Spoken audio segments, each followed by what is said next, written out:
Dobar dan, that means good day in Croatian. This is TalkCast PDX on the web at talkcastpdx.com. It's Tuesday, March 22nd, 2022. Name of the show is The Bogdanich Perspective. I'm your host, Paul Bogdanich. Welcome. It's episode 53. I'm going to call it Crumbling, as in the empire is crumbling.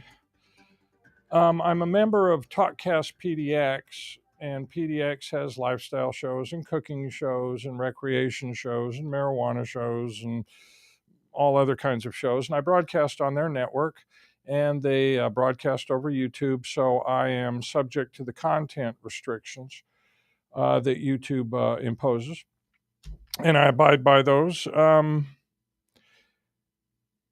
Interesting, just going to talk about some stuff that I've observed during the week. I'm going to go back to 1962, I believe it was. Kennedy's assassination, President Kennedy assassination, driving in a convertible through downtown Dallas, gets hit with a bullet, right? Okay. What was unexpected is there was a guy by the name of Zapruder. I can't recall his first name, but his name was Zapruder. And he was one of the first 400 Americans that purchased a brand new device at the time. It was a Bell & Howell 8mm, Super 8 camera. And he had one of those, and he had just received it, and he wanted to go out and film something to see how it worked. And President Kennedy was visiting Dallas. So he went down there and shot, everybody's seen it, the Zapruder footage, right? The people who had anything to do with that assassination didn't anticipate that, right? They didn't think that there would be some guy there with a camera because there were no cameras. He was one of the first 400 to have this device, right? And, it caused all kinds of problems. If you go through the Nixon tapes, he was arguing with a Democratic leader of Congress, and the congressman said, "Why can't we do this?" And he goes, Nixon said on the tapes, "Well, if we did that, we'd get into that Kennedy business." Unquote, is what he said on the tapes. But they didn't anticipate that a guy would be there with a camera, and it changed everything. It messed up their planning. And similarly, in this war, in everything that happens anymore, somebody has a cell phone footage, right? There was a plane, a Boeing 737-800 Chinese, flying from one Chinese city to another, about an hour and a half, scheduled flight, 132 passengers and 9 crew, I think, or something of that nature. And it crashed. And there was some guy who had a webcam just out his apartment window, and it captured footage of the plane as it was coming in. And from the angle that he was filming it, it looked like the plane was coming straight down. That's what's referenced in the, if you read the article in today's paper about it, that's the film that they reference. They say that the plane was coming in nearly vertical and all the rest of that stuff. If you look at the internet several hours later, some guy who was a Uber driver, basically, but he had a dash cam on his car, and he also caught the plane coming down, except for the angle that he was looking at it from. It wasn't coming straight down. It was coming, call it a 60-degree angle. But the point is the plane crashed. Our condolences to, must have been horrible. I mean, it was flying at 29,000 feet, went into a dive, and it took 2 minutes, to drop from 29,000 feet until it hit the ground. I read in the paper this morning that it tried to stabilize at about 7,500 feet and actually managed to get the plane stable, and then it gained 1,200 feet in altitude, and then it dove again. So, they're all dead now, of course, but what a horrible thing. Anyway, but the point is that you can't do anything, without it being captured on, somebody with a cell phone. And it's affecting things. There was a munitions depot in Ukraine, about 30 miles from the Romanian border. It's in western Ukraine, about 30 miles from the Romanian border. And the Russians say that they hit it with a KH-47 M2 Kinzhal or something, Kinzhal missile. 1,500-mile range, 1,100-pound warhead, flies at 2 miles a second. All right, that's an incredible speed. That's about, well, we'll get to that, but I mean that's 4 times as fast as a rifle bullet. I mean it's very quick. And they said, this is the statement from the Soviet Ministry of Defense. Kinzhal hypersonic aeroballistic missile destroyed a protected underground arsenal built during the Soviet era used to store special munitions and missiles in a mountainous area. Specialists are well aware of the capabilities of this weapon, not only in terms of range, but also in terms of the type of charge. That means the warhead. The missile was used from a range of more than 1,000 kilometers, that's 650 miles, and the flight was less than 10 minutes. Yeah, that's the end of the Russian statement. The American commentators say, they poo-poo it. What do they say? That it's essentially a modified version of an Iskander, which is the Russian name for Alexander, an Iskander M, long-standing. It's a missile that they've had. Hundreds have been fired. Kinzhal is an air-launched variant of this system. It uses an aircraft for added range and initial velocity. Otherwise, it seems unremarkable. And they said, they poo-poo its capabilities. If you parse the Russian statement on the thing, you have this missile, an Iskander missile is 350-mile range, flies at Mach 5, Mach 6, and has about a 4-minute burn time. All right, it's got an engine that burns for 4 minutes, and it just flies at supersonic speeds for 4 minutes. And this thing is an air launch version. Okay, so what they say that it does is it gets above the atmosphere and it skips like a stone across a pond, all right, on the top of the atmosphere, and then it re-enters the atmosphere. But if it's a modified version and you put a small rocket engine and then launch it from a plane on the back of it, it would go what's called fractional orbital, and then it would bounce around, and it would increase the range to call it 3,000 miles, 4,000 miles, something like that. When it re-enters the atmosphere, it still has that motor, all right, that burns for 4 minutes, has 350 miles worth of range, and is propelling the device at roughly 6,000 feet per second, or whatever it is, 5,500, 6,000 feet per second. And according to our apologists, I guess you would call them, it's a novel way to destroy a bunker. What happens if you use that same device against a ship? They demonstrated said device, on, what do they call it? A special munitions and missile storage area in a mountainous area in Ukraine. So they demonstrated the device in a combat setting in Ukraine. But what happens if you use that on a ship? It's got a 3,000-mile range, call it. You can't defend against it. It's too fast. Once it lights that motor, it's flying around at Mach 5, Mach 6, fully maneuverable. It doesn't even have to have a warhead. The kinetic energy alone would destroy whatever it hit.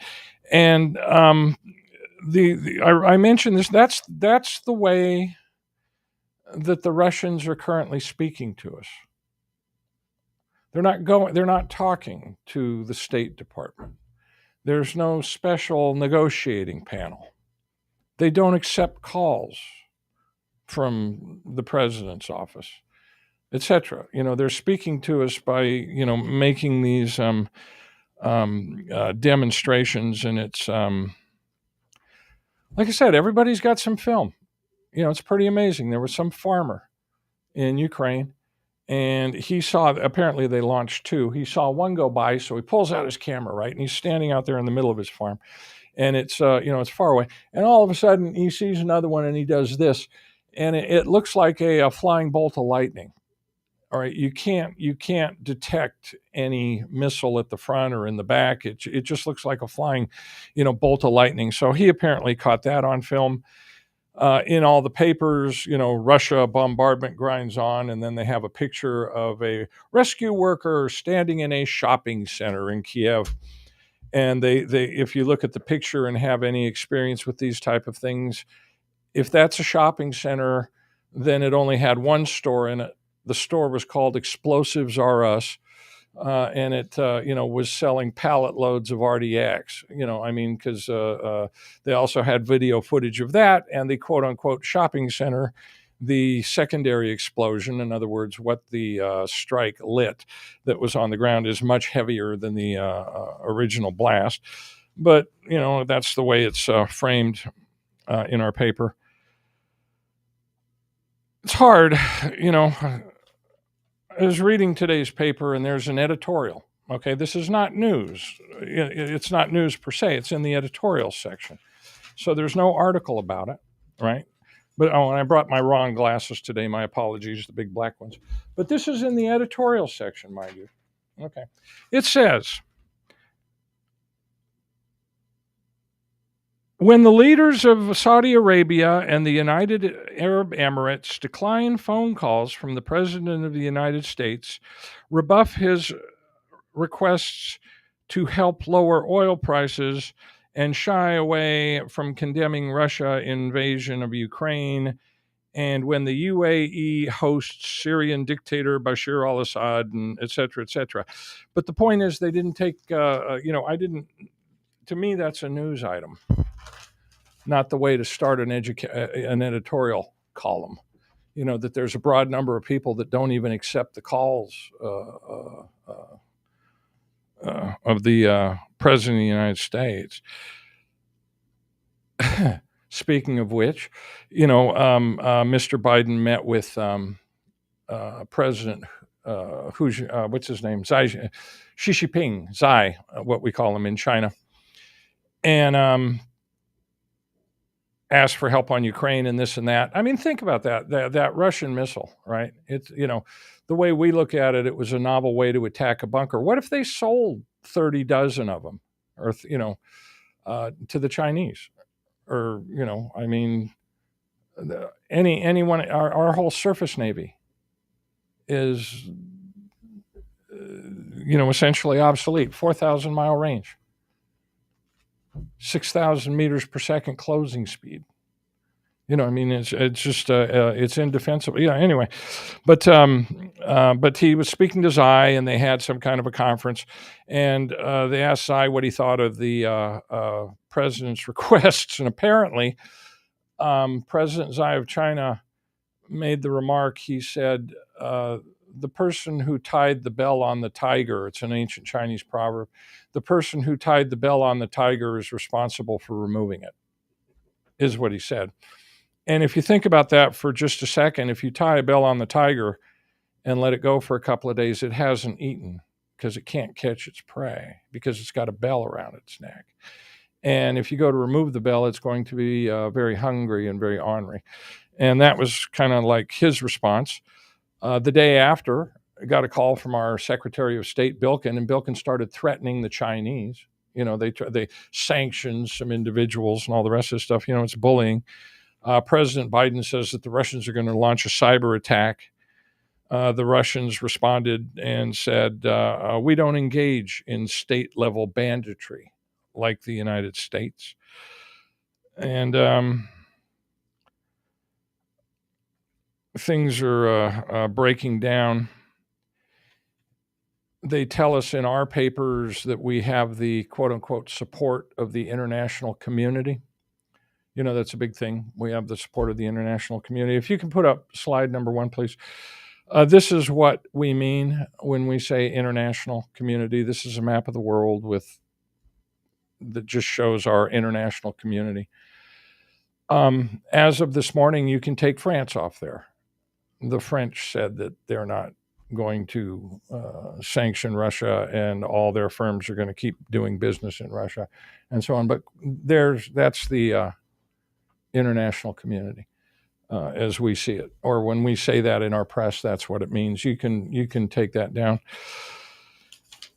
Talk about the economic effects of all these sanctions and all the rest of this stuff. It's as they affect us, mind you. We have another. New York Times, Saturday or Sunday edition. I was in the grocery store and I was just reading this. Fight for Kiev, and this is the headline, front page above the fold. Fight for Kiev's looms as a long, fierce conflict. And then in the little subheading, it says, may be the biggest urban battle in 80 years. And I read what I could of the article. I didn't want to buy the paper, but I read, the first 8 paragraphs that were on the front page. And they didn't mention Mosul, Iraq, which I've already highlighted on this show, which is the largest urban battle since the end of the Second World War. Didn't mention it, and I assume that the rest of the article didn't either, because that was, we did it. But anyway, to the economic effects, we're having a problem. There's an HPA1 virus in domestic flocks of chickens that was diagnosed on March 8th.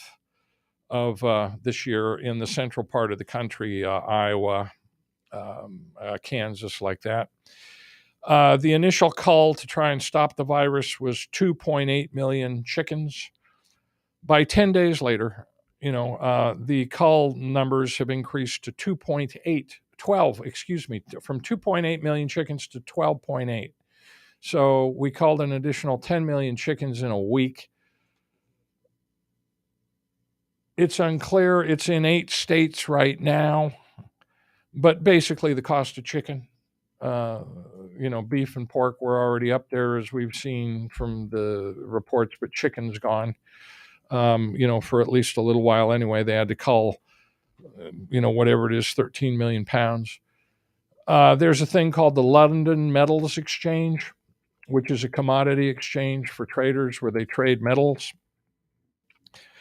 And the way that exchange works in typical Western fashion is only about 20% of the trades are for producers and consumers, people that use the metal or people that produce the metal. The other 80% are people that are speculating and, quote unquote, providing liquidity in the market to that thing. Okay, and so they speculate on the price of all these metals. Well, with all these sanctions on Russia, Russia is the only supplier on the London Metals, or the primary supplier on the London Metals Exchange for cobalt and nickel and aluminum and a large portion of the copper. But basically, the London Metals Exchange is, ceasing to exist. A whole commodity market, and that's a side effect. Europe, sunflower oil. The guys that run that business and that kind of thing, I can't remember what they're called, but they came out and said, hey, we can't get any. The Ukrainians put 450 mines in the ports of Ukraine, forgot to tie them down. Bright guys there, so they're floating all around the Black Sea, can't get any ships in and out of the Black Sea. And they said that they have a 4 or 6 week supply on hand, and then that's it. No more sunflower and other vegetable oil. There's some political quarters that realize the insanity of what we're doing. Senator Manchin, I guess, West Virginia, says that the Senate is not going to turn the Russian oil sanctions into law because he said that the House bill is weaker than the Senate bill, and they're going to use that as an excuse not even to take the measure up. In other words, it was too damaging. It was a knee-jerk reaction. We can't do it. And so they won't pass those into law. The Japanese Fishermen's Association, I guess, said that with the sanctions on Russia, if they abide by them, they're going to run out of crab, salmon, and codfish. The prices on those are already up 30 to 50%. New Zealand and Australia and the United States and Russia and Ukraine were the largest exporters of anhydrous milk products, anhydrous milk fat, dried milk, or condensed milk, in other words. And with the removal of the Russian and Ukrainian supplies, that's it for that market. The quote from the guy: "The conflict in Ukraine has added to an already complex COVID-19 operating environment, impacting global supply chains. The oil price and the global supply of grains, the combination of all those factors makes production bloody expensive," is what he said. And so that's in all your baked goods and your Betty Crocker cake mix, and and just shortages, in other words. But the chicken's the most immediate. Springtime. I'm just going to remind everybody before Christmas, about the 20th of December, somewhere in there, 15th of December, Biden said in a speech and posted on the White House website, "We are intent on not letting Omicron disrupt work and school for the vaccinated. You've done the right thing and we'll get through this. For the unvaccinated, you're looking at a winter of severe illness and death for yourselves, your families, and the hospitals you may soon overwhelm." And I was kind of outraged by that statement when he made it. Winter's over. You haven't seen any headlines about how the unvaccinated are dying in droves. And in a politically controlled media environment, the lack of evidence is just as important as if somebody wrote a story. So you can probably safely assume that didn't happen. And the winter's over. But I thought it was an inappropriate statement among all the other inappropriate statements.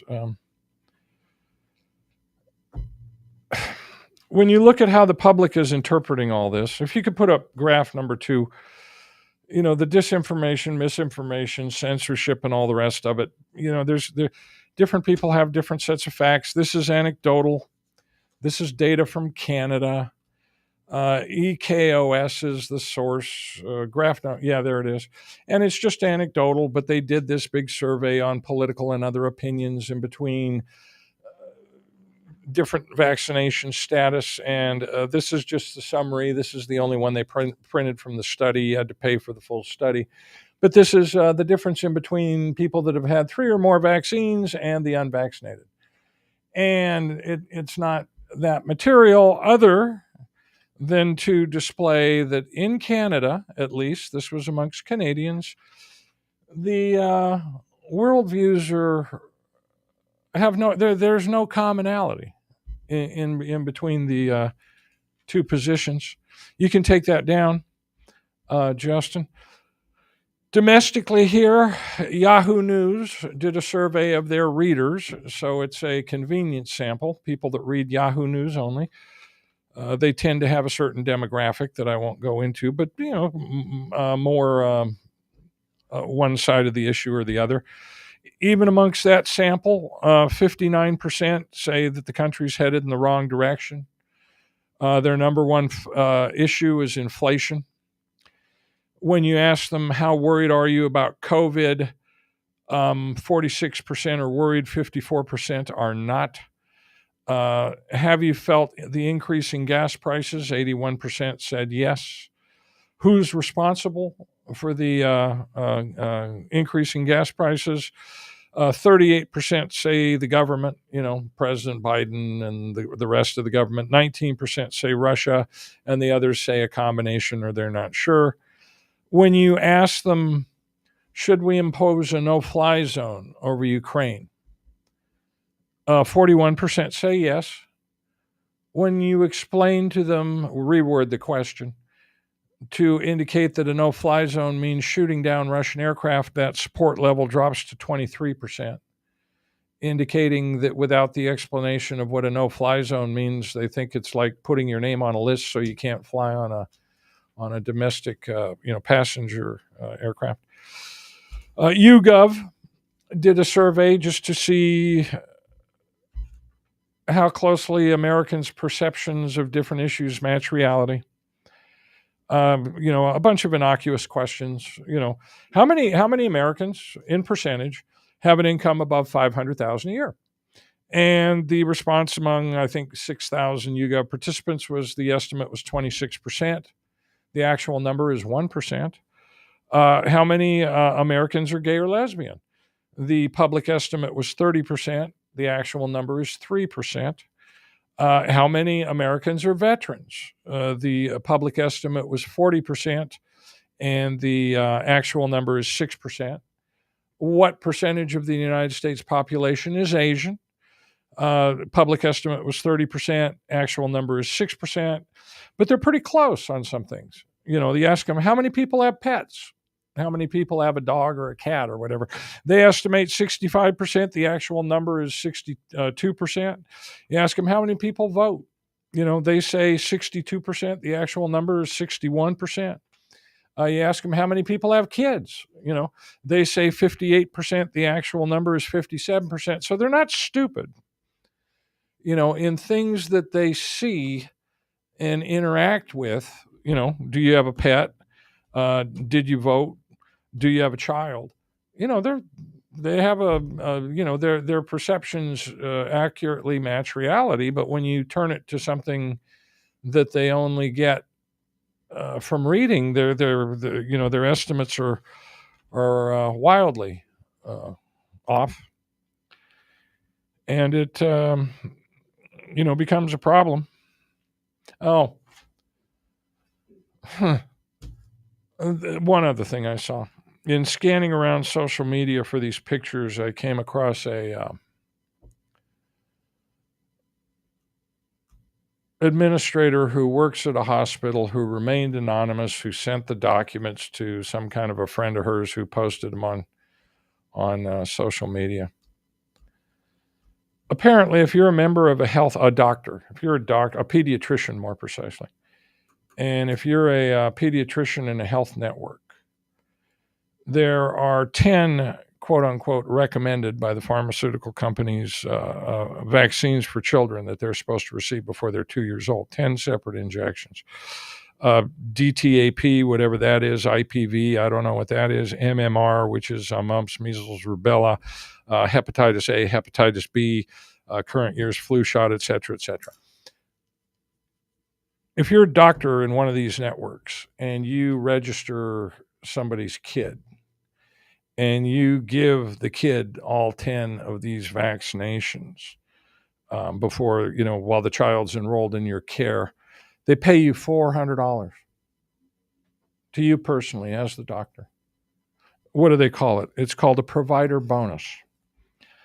They take the $400 away from you if you, as the provider, report an adverse event from the vaccines. And that's the remuneration system in the healthcare. Anyway, so she posted that, and I think, complete with receipts, and doctor's name was blacked out, child's name was blacked out, but I mean, it's open practice, and I thought that was noteworthy.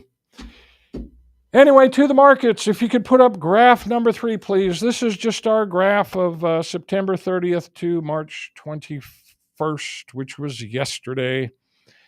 And as you can see, market was down last week when I was sitting here running my mouth. It was 41.71, which is a new low below 4,200. It closed at 41.73 on that Friday, which is, below 4,200. And then over this week, it went up. On Tuesday, it went up 2.14%. On Wednesday, it went up this is last week. On Wednesday, it went up 2.24%. Thursday, it went up 1.23%. Friday, it went up 1.17%. So for those 4 days, it went up almost 7%, 6.78%.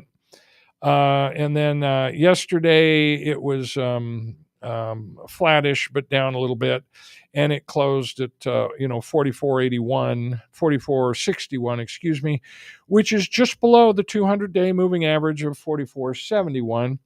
And today, last time I looked, it was up over 1%. I said last week that I think it has a quote-unquote relief rally in it. before all those side effects of our knee-jerk reactions to what's happening in Ukraine start to affect the domestic economy. This may or may not be that relief rally, but it's, if it's up another percent today, that's up to 4,550 or something, so it's getting there. Don't know what your basis is, but you might want to consider some of the things that we're going to have to work through over the next bunch of years. For last week, markets were up 6.16% last week, Monday to Friday. If you had a $100,000 portfolio, you should have added $6,155. Ours added 7,316, 6,219. So both of those, which were the top 30 stocks, were above what the market did. And the top three out of every sector underperformed it a little bit, only added 5,100 instead of 6,150. If we look at our list of 54 stocks, and sorry for my glasses, these are the ones with the LEDs in them, like that. Anyway, for like reading on a plane or whatever. Got them at a drugstore for like $30, I think. But anyway, there were 9 stocks that were up above 10%, and that was PayPal, Nvidia, Facebook, Tesla, Netflix, Amazon, Visa, and then 2 of the companies that I used to have in my portfolio before I sold them, Thermo Fisher and Lin. Both are industrials. But those were up 11.1%, Thermo Fisher and Lin. Visa was up 11.4%. Amazon was up 11.8%. Netflix up 11.8%. Tesla up 13.8%. Facebook up 15.4%. NVIDIA up 19.7%. And PayPal up 22.99%. That's after it fell 60% or so over the last 4 weeks, but gaining a little back. 6 companies that were up above 8%, but less than 10%, and that would be Boeing Aircraft. It used to be up before that Chinese airliner crashed. It was down 3.6% on the day of the crash, another percent the day after, and I haven't looked today. Target, Adobe, JP Morgan Chase, Pfizer, and that's essentially it. 9.4 on Boeing, 9.2 on Target, percent up, 8.7 on JP Morgan. 8 stocks that were up more than 7 but less than 8. UPS, MasterCard, Sherwin-Williams, Home Depot, Microsoft, and Nike. 5 stocks up more than 6 but less than 7. Honeywell, Disney, Costco, Bank of America, Lowe's. 5 stocks up more than 5 but less than 6. Apple, Philip Morris, Broadcom, 3M, Procter Gamble. No, Procter Gamble is up 4.9%. So another 5 stocks up more than 4 but less than 5. Procter & Gamble, Berkshire Hathaway, United Health, Google, and Comcast. 5 stocks up more than 3 but less than 4. Coca-Cola, Intel, Johnson & Johnson.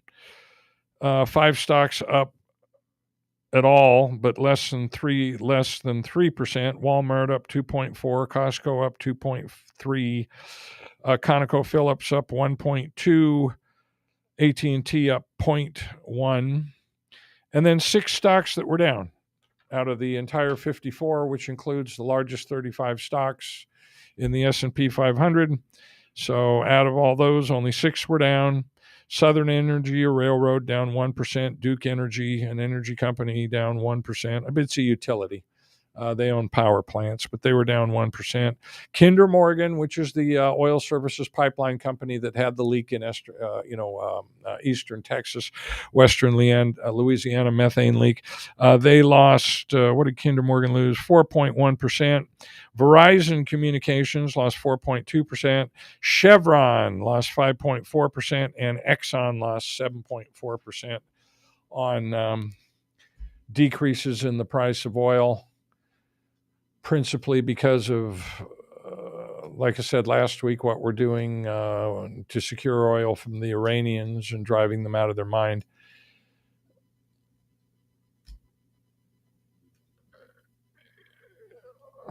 I would just remind you what that map of, quote unquote, the international community looked at. I would also remind you that as of this morning, France is off that map. You were in a quasi-hot war through a proxy state, and the only way they talk to us is by displaying military capability of new weapons. The leaders of the Gulf states and others refuse to even take the administration's calls. The Chinese leader sits and listens to you very patiently and then quotes a proverb. So your Secretary of State can come around the next day and threaten him and impose sanctions on individuals in his country.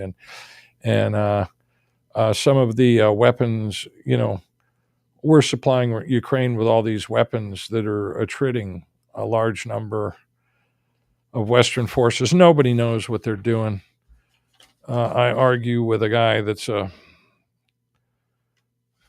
quasi-strategic analyst, and because he was saying, oh, they have a plan, they have this, they have that, they have everything else, and I was just, I kept arguing with him saying, no, they don't. And he finally posted something the other day. He said, this war does not follow any, and any is in capital letters, traditional military logic in strategic or tactical terms. It's only possible to judge it if we knew Moscow's political military objectives in detail, and we don't. Same with Russian military planning. That will remain secret perhaps for decades. So it doesn't follow any logic. There's 2 Russians in Russia that have their content restrictions to deal with as well as we have ours. In other words, they're censored. But they do kind of a blog, and it's very interesting to listen to them. I would, if you have a spare hour, I would recommend to do it. You just learn a lot of things, like the port city where the big battle is going on. The Western pronunciation is Mariupol. That's how it looks, how it's spelled. The actual Americanization from a Russian is Mariupol. So you learn things like that. You learn what's going on in those areas from the Russian point of view. They say that they're being told on their end of things that the Russians are waging the war such that they can't be prosecuted for war crimes under signatories of the International Criminal Court. But the day before the war started, Russia recognized the Donetsk and Luhansk regions as new independent nations. And what are called the DPR, Donetsk People's Republic, their forces, being a brand new nation, are not signatories to the International Criminal Court. And he's saying that what happens is that they isolate these Ukrainian, what they consider to be Nazi battalions. The Russians use artillery and armor to cut them in quarters or 6 parts or whatever. In other words, they create smaller pockets out of the bigger ones. And then the actual infantry that goes in there and clears the house-to-house people are Chechens, also not signatories of the ICC, Cossacks, which have no nation, and DPR forces. And to quote them, when if somebody with a swastika tattoo, being a member of the Azov battalion, if he tries to surrender to any of those forces, to quote those Russian bloggers, that usually doesn't go very well, is what they say about that. But anyway, that's I'd urge you to listen to them. If you could, can you put that URL up there? You can to listen to them. I found them. It's interesting if learning how to talk in a censored environment, if nothing else. Anchor.fm/Russians, RUSSIANS, _with-attitudes. So RWA, Russians with attitudes, at anchor.fm. And if you have a spare hour, I don't know, maybe you have one of these speakers in your house, and when you're roaming around your kitchen doing something, they're worth the hour. Anyway, this has been the Bogdanich Perspective, Tuesday, March 22nd. we'll see what what happens. But like I said, things are looking tenuous. The thing with the chickens is really bad luck for us in food prices. So anyway, look for that. And thank you for joining, and do widzenia. And that means goodbye.